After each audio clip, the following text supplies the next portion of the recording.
This is The Right Approach. I'm JW Judge, and with me is my co host, Barbara Hinske, with her very cool Guiding Emily background, because that's one of the things we're going to talk about today. This is a podcast for writers to learn more about the craft and business of writing as we explore a new topic every week.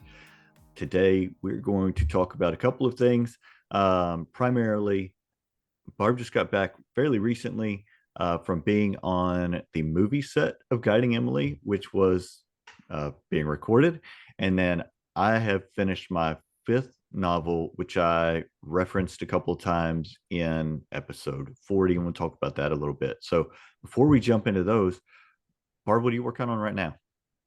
So what I'm working on right now, hopefully by the time I lay my head down on Sunday night, a few days from now, I will have finished my rough draft of a book titled Back in the Pack, which is going to be part of a connected series. It's a novella. So I want to get that done so that I can flip over to promoting the book, the Hallmark film based upon my book, Guiding Emily, which is um, taken a different turn, and we'll talk about that. So I'm excited about that. And I'm really proud of you for finishing your fifth book because you've been slogging through this at a time when your litigation practice has exploded.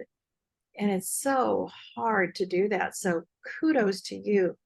And do you have a title for this book? Well, so I have a working title, Yeah. and I say work. The title I've had since before I even started writing it is Watch Party, which has a couple of different reasons. Like, people go to Super Bowl parties or, movies and they have a watch party. But this particularly involves some disappearances that happen among a group of people, and all that's left behind is like blood and their watch. And so watch party a group of people. That's the working title, and I say it's a working title because I am querying this novel to agents right now, as opposed to usually plan A is to independently publish, like I've done for my last 6 or 7 books, but that's not plan A here. So I'm just saying it's a working title because we'll see. It's one I really like. I think it really fits. But if I do sell it to somebody else, then they get a final say over that. Um, and so, yeah, I guess we can jump into this and then kind of bounce around. But yeah, when we last talked about this in June, in one of the episodes that was just me and you, I told you then that my goal when I started writing it on January 1st was to finish it by the end of June. But I did not, maybe we talked about it in May. Either way, I did not think that I Yeah. was going to be able to accomplish that. And so in May, I worked like 200 hours for work, and I wrote 10,000 words in May, which isn't like a ton, but it's, Oh, yeah, it is. You're working well, 200 hours and practicing then law. June hits, and I, work is crazy. And so I worked 180 hours in June, but I also I got to that third act, and Yeah. it like I knew pretty much everything that needed to happen. And some of it changed because it always changes. Um, like the bones stayed the same, but some of the specifics changed. But I really doubled down and ended up writing 20,000 words in June and finishing with a couple of days to spare. And so I didn't think I was going to get it done. I didn't plan on it. I was fine with not getting it done. But then, it just, it came on swiftly, and I had my legal work I had to get done and did get done. But I was also able to get that done too. So, and I say that I don't want that to come across as bragging about, look at me, but I do want to say it's a lot. And if you have the ambition and the desire and are willing to do it, and it's a time of life when you can do it, and you're intentional about it, you can get the work done. It's you might need to sleep for a week afterwards. But I say that I was just on vacation and I I did a lot of editing. So even on vacation, I did not vacation like you're supposed to because I still had to do some work, like legal work, and I wanted to get the bulk of the editing done, and I had done already did a significant amount at the end of June and the beginning of July. Got most of my so I've now done 2 rounds of editing and have started querying the book. So that's where that is. And one of the things that we talked about, and I can't remember if it was during or after our recording of episode 40, was using Publishers Marketplace as a resource for my querying. And since then, I have um, gotten a membership. I don't know how long. I'm going to keep it as long as I need it. Yeah, It's $25 a month, yeah, and it's been hugely beneficial to me. I was already doing research, and the way I started off doing research was, okay, who are authors who are writing books like this and who are their agents? And Publishers Marketplace lets me see, okay, who are the agents who are selling? yes, And you can see they have little code words for the range in which the advance is. Like they don't tell you specifically, but they have words, and there's a legend at the bottom of the page that tells you here's what this word means as far as range. And so you can see who's doing what kind of deals, and so that has helped me in developing my spreadsheet and of who I want to send this to and potentially work with and that sort of thing. So I've sent out, I think, right around 20 query letters for it at this point. And so, you know, we'll see. We'll see. well, I do think you deserve a lot of kudos and a pat on the back. I know you're not bragging about yourself, but that is huge to, I think if you're facing a very busy period in your life, your work, your day job, to think, okay, I'm going to have to put this project aside, but then to not put it aside and just allow the possibility that maybe you can do it. And you did it. And I have to say, I was lucky enough to read the beginning pages and got hooked on this, and you have not, I repeat, have not unleashed any of that on your trusted co-host to read the rest. So I may have to wait until I can buy a copy. But No, uh, I'll send it. And the only oh, reason I but didn't is I was like, fabulous. I know that Barb has a lot going on. I don't want to be a bother. So but I did what you talked about before we started recording. Of we were talking about some marketing that you're looking at doing, and you said you're going to make somebody else tell you no. I didn't give you the opportunity to tell me no, that you don't have time. I just decided it for you, and that's a good lesson in uh, not Yeah, doing that. yeah, yeah. We all need a break from daily life. And I've read the beginning, so I've got the dead body, and I don't know who did it. So that's not a nice place to leave me for months and months. This Okay, is well, I'm going to perfect. send it to you. Good. I've And shamed you into then, it. yeah, I so I finished. Hang on, let me look. I can look at this. I did the last bit of editing on July 16th, and started querying that same day, I think. And Good for then you. I had to do a synopsis for it, and I decided that I was going to give myself until the end of July before I started working on the next project. And I was sincere about it and I meant it. And then today I went and wrote the first 500 words of the next one because I was, Oh my God. because I'm still going to get up at 5 in the morning because Yeah, that's my I know. habit and I can't actually sleep anyway, Yeah, much beyond that. And so then I was just in this weird spot of I've sent out the query letters that I'm going to send out for now until I start hearing back, and then we'll yeah, see if I need to send out more. But I'm up, so like, what am I going to do?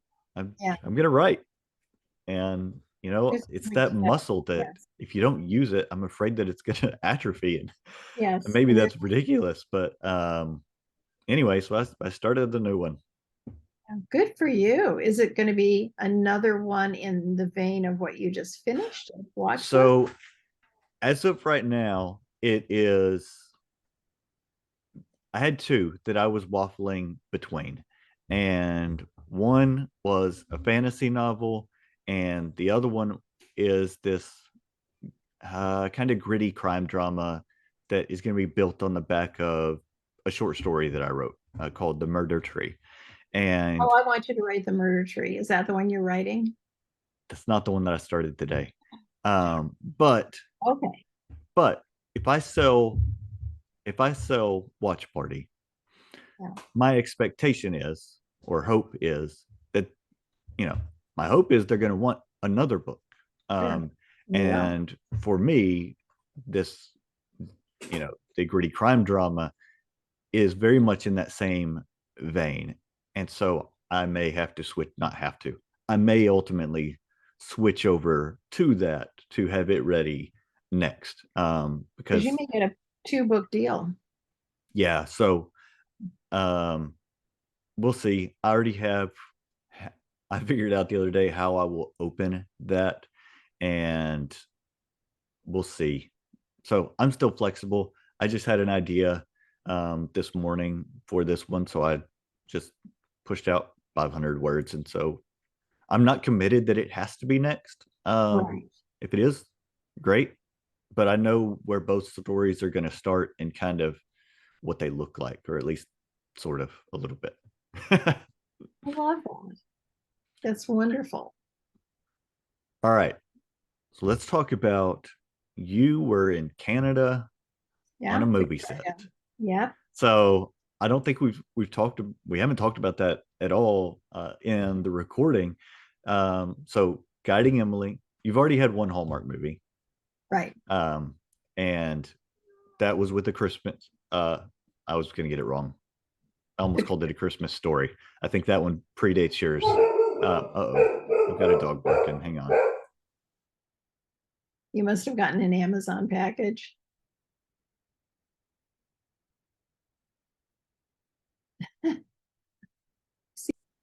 Okay. All right. Well, that was a fun little interlude. Okay. I don't even know where we were. Oh, We your were Christmas movie. talking. Yeah. Oh, the Christmas Club. Christmas Club, not a Christmas story. All right, so you've had the Christmas Club. Tell me about selling the rights to Guiding Emily, if you want to start there.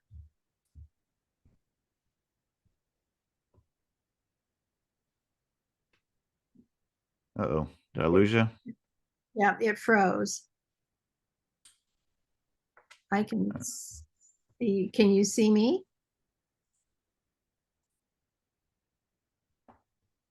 Okay, we're going to try this a second time. So, well, let's start with if this is a good place for you, I guess you can start wherever you want with selling Guiding Emily to Hallmark to make a second movie with your name on it. You'd think a second go around would be easier than the first, and it wasn't necessarily. I did pitch the book to the producers and director of my Christmas Club movie, and they both said no, Hallmark would never go with this. I think because the book involves guide dogs. One of the point of view characters is a puppy who then at the end of the book becomes a guide dog, the dog on the cover of the book. So they told me no, but I had a Kirkus review of Guiding Emily that was very favorable. And Beth Grossbard, our executive producer of the movie, of Guiding Emily movie, reads Kirkus reviews looking for her next project. So she found it and came to me, and then she sold it to Hallmark. So that's kind of the roundabout way that happened. I wondered, I guess this answers that question because, Kirkus reviews cost money.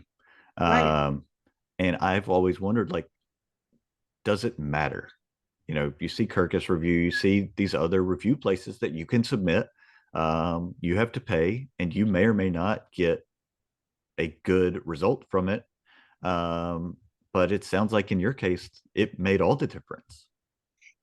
Yes, it made all the difference for Guiding Emily. I did a Kirkus review for my very first novel, Coming to Rosemont, just because I wanted to some social proof or whatever. And that was a nice review. And they even published it in their back in the day when they had a hardcover um, publication with them, Publishers Weekly, I guess. And so that was um, pretty nice. The second review book in that series got a nice review. The third one were like snarky comments. I never published it. And I'm like, oh, please. So I didn't do Kirkus reviews for anything else until Guiding Emily. And at that point I thought, I'm going to give this another go. Thank God I did. They put their review on sale like they often do. You can buy one and then hold it until you have a book you want reviewed. So I paid $3.75 instead of the going rate of $4.75 for this review. And boy, am I so glad I did. Yeah, that was a good return on investment for that Good one. return on investment for that one. Yeah. All right. So, I know that is there tends to be a significant amount of time between the time that, they acquire the rights and start making the movie, because there's a lot that has to go onto that. What was that? How involved were you in any of that process, and, in that period between acquisition and actual filming? You know, let's see, actual acquisition, actually getting the contract signed just took forever. So my signing the contract and filming was only months, but the contract was just out there with my agent saying, are you signing this or not? For probably almost a year. Hmm. But it always felt like it was actually going to happen. And when it did, it went fast. I published Guiding Emily in June of 2020. So now, a little more than 3 years later, it's going to be on the screen. That's really lightning fast. Although, of course, for those of us sitting at home in our pajamas writing book after book, it doesn't seem fast, but it was. Um, okay. Did they ask you what was your involvement in writing the script, if anything? I didn't have any involvement in the actual script writing, but on this project, I had numerous conversations with the executive producers before we even got into under contract about what would be acceptable to do with my story, what changes could be made. The Christmas Club was completely changed from being set in 1952. Hallmark made it current day, and my book had a more universal theme of brotherly love and kindness to others. And the Christmas Club movie is a traditional Hallmark love story. And it was great, but I didn't want that for Guiding Emily. It's a much more serious themed book. It's about a young woman who loses her eyesight on her honeymoon and her descent into despair and depression, of course, and then back out into confidence as she regains her skills of daily living. And it's also got this dog point of view character who becomes a guide dog. At the end of the story, the love story in this book, Guiding Emily, is the two of them come together. So I didn't want that change. That needed to be continued, because I get still to this day, I get at least one email a week from someone who is newly blind or knows they are going to lose their sight, telling me the book has given them hope and made them less afraid. So my dream for the movie was to continue this mission of the book, and also to show the capability of blind individuals within the sighted community, and just the need for puppy raisers, because it takes 2 years to get a guide dog because there aren't enough people to start the process. I'm pleased to say that 3 members of the crew signed up to become puppy raisers. Wow. Result of that movie, because there were 8 dogs. on the film that were the actor dogs, because they go from puppy to full grown dog, and they all came from the guide dog system. So there were people there, handling them, that were talking to the crew about, how important it is. So I was really proud of that. So we had detailed conversations. My first conversation with the producers when they wanted to talk to me about buying the rights to Guiding Emily was a 3.5 hour conversation. I thought it would be a 15-minute, hey, how are you? Let's get the lawyers working on this, because that's kind of how the Christmas Club went. But it was a detailed conversation about the mission of the movie. And from the get-go, I knew that I had their commitment. And even still, because this movie is a departure for Hallmark. This is a very dramatic movie. There were 2 scenes when I was there during filming where every single solitary person on that set was in tears. You've got 75 people on a set with crew members. One of the producers took off his headphones and said, I can't listen to her anymore when she realizes she is blind, when she takes her bandages off after surgery and realizes she's blind forever. So it was important that this didn't get smoothed over. I mean, obviously the book has a very happy ending. That's a Hallmark, and that's me as an author tradition. That's what I do. But it's a roller coaster ride. So I was very pleased that the actress and this director and the producers were all very firm about, we're only filming this one way. Well, I will say I'm not your traditional Hallmark movie watcher, but I am really interested to see how a seeing actor um, managed to portray a non-seeing person. And I think she did a marvelous job. She worked, so we did work to try and get a blind actress to take the lead role. And we were close, but could never get that deal done. The person who they were close to just couldn't work it into her schedule. I'm not sorry, because I think Sarah Drew was brilliant. She is the perfect Emily. And maybe her acting is more convincing because she is sighted and could know what it would mean to lose her sight. But all of the other characters, and there are a lot of them, including extras, background people who were blind in the movie, were actually blind actors from Canada, every single one of them. So I know Sarah spent a lot of time with particularly 2 of them to figure out how to do this, and how you focus your eyes and how you just lose focus. It was fascinating to watch, and she worked so hard. This was not an easy film to make. Oh, that's interesting. Yeah, fascinating. When you got the invitation to go to filming, I know you went briefly for Christmas Club, right? We were there for a week. Okay. Yeah. Um, what was your role while you're there? What did you do? So our role, I had a little bit more robust role this time, not much. I mean, for both Christmas Club and Guiding Emily, what we wanted to do was just obviously be nice. Don't be critical. This is not the time to make suggestions about how anybody does anything. Just shut up and be nice. I wanted to go just to see. And this time I not only saw, but I always take signed copies of my books with me because people do like them. And as I was giving them out, I was able to tell the director and all of the people, the actors, the response that I've had from the blind community about this book.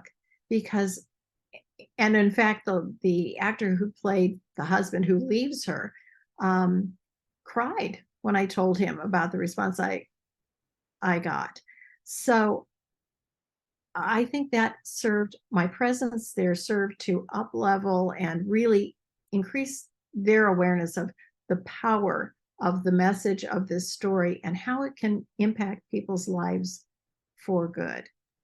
Well, and I know that we have talked in personal conversations, even recorded conversations about that, the impact of the book and the effect and the feedback that you get. And I know that that was important to you, that that message stay and not get watered down and not get glossed over.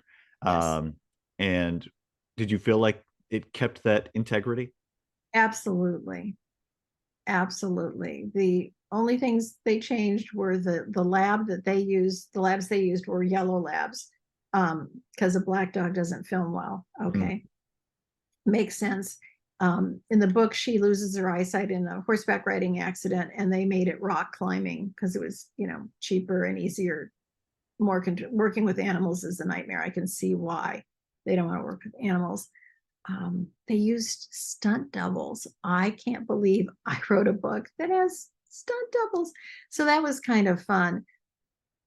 And then instead of her husband leaving her, it's her fiance. They changed that to kind of simplify the story a little. But that's it. The rest of the story was very true.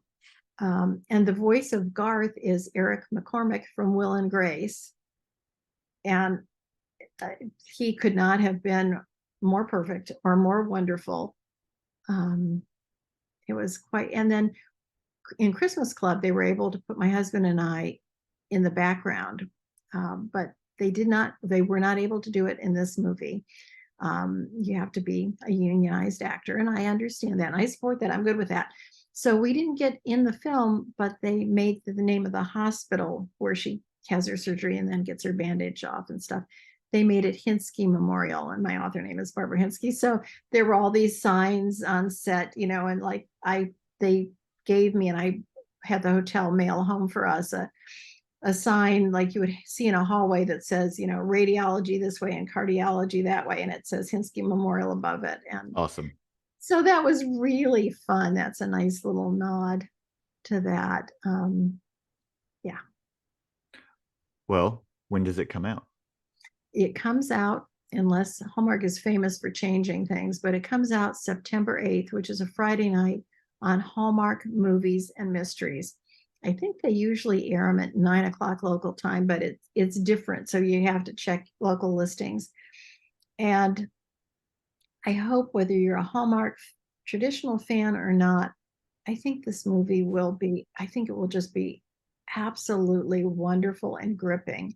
And I hope everyone tunes in their TV, every TV set on the house, please. Because if we get enough interest, they'll turn it into a series. And that is obviously a dream for any author. Well, I'm like, as soon as we finish this, I'm putting it on my calendar, for the 8th to make sure I remember, Yeah. because And I will pound you. You won't be able to get that's away from right. So I will go into Outlook and put that on my calendar and send you the manuscript for watch party. So, it. I love that. all right. Bravo. Well, our next episode will be one we just recorded before this one with Diane Kelly, and it's a good one. That's a So good make sure to tune in next week for that. And if you can, if you would leave us, if you're watching this on YouTube, like and subscribe. And if you're listening on a podcast app, if you will leave a rating, and if you have time, a review, because those really do help drive the algorithms. And authors know all about the need for driving the algorithms forward. So, Yeah.